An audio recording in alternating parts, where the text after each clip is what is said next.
ولتكن منكم أمة يدعون إلى الخير ويأمرون بالمعروف وينهون عن المنكر وأولئك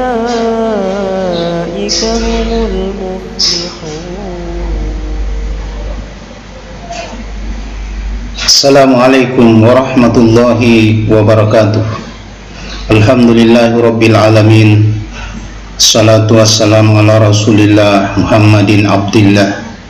Asyhadu an la ilaha illallah wahdahu la syarikalah wa asyhadu anna Muhammadan abduhu wa rasuluh.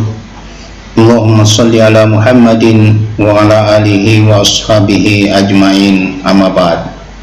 Saudaraku kaum muslimin dan muslimat di mana saja berada, alhamdulillahirabbil alamin, kita bersyukur pada Allah Subhanahu wa taala akan nikmat karunia baik berupa materi maupun dalam bentuk non materi.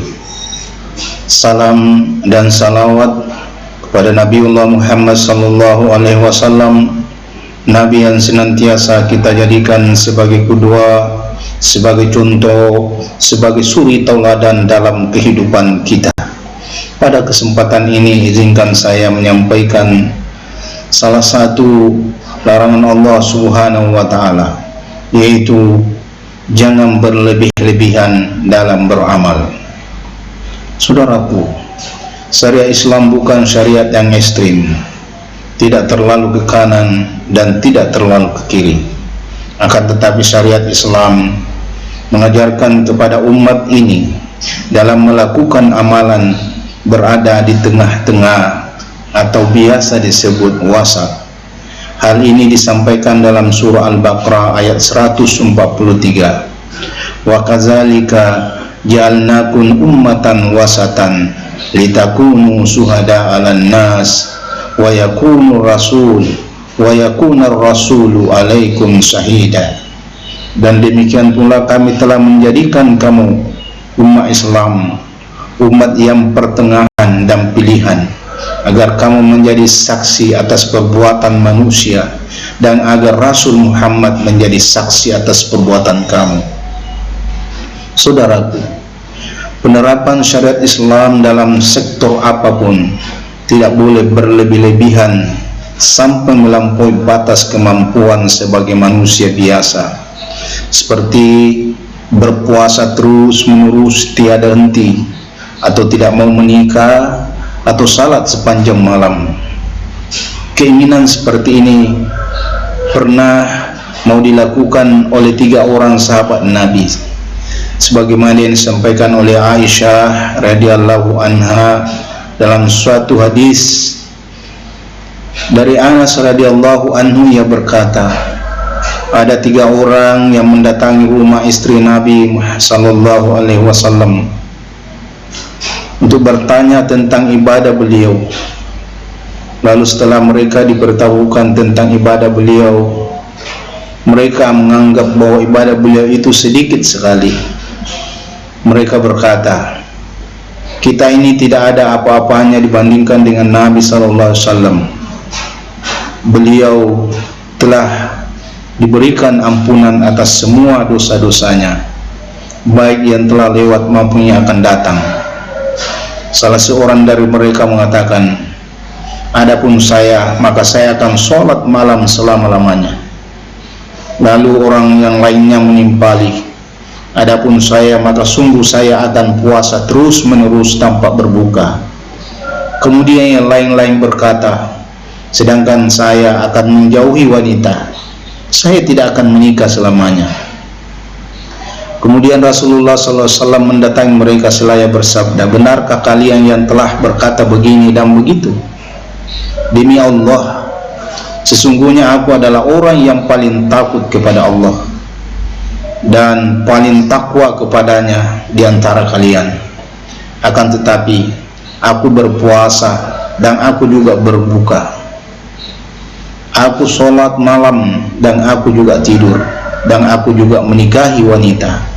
Maka barang siapa yang tidak menyukai sunnahku, maka ia tidak termasuk dalam golonganku.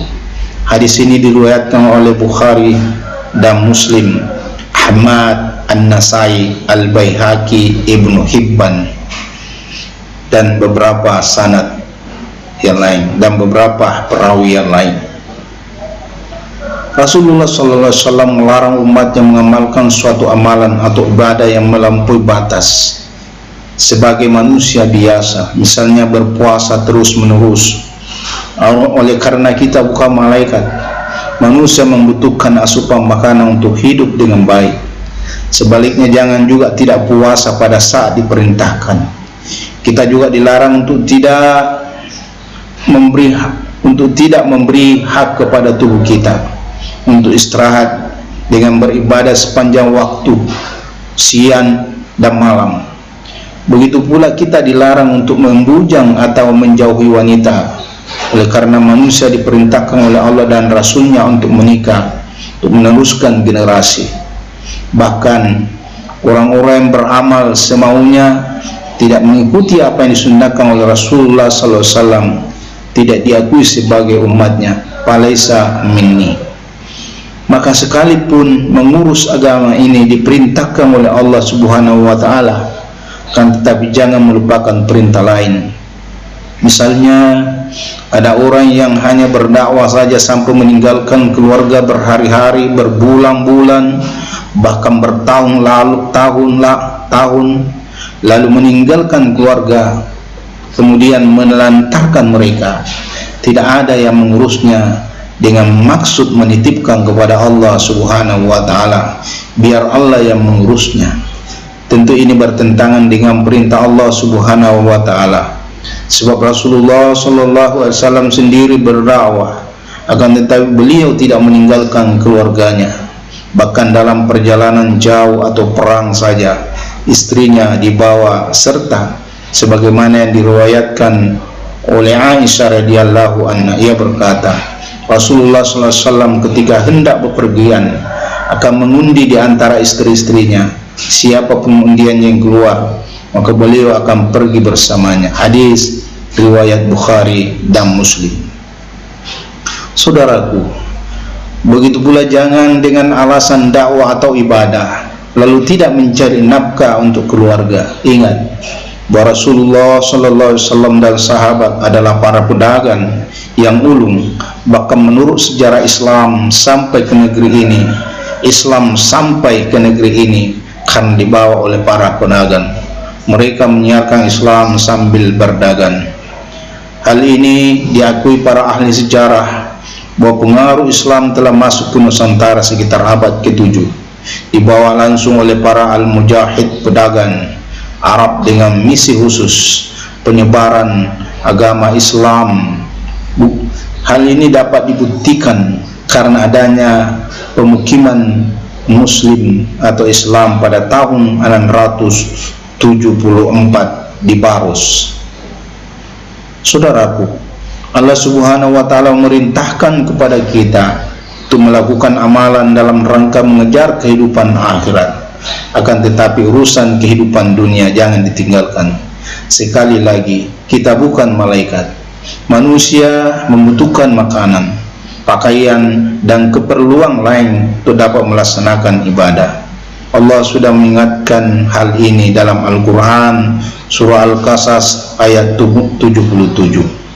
Wabtaghi bima ataka darul akhirah wala tansa nasibaka minad dunya wa ahsin kama ahsanallahu ilaik wala tabtaghi wala tabghi fasadil ardi innallaha la yuhibbul mufsidin.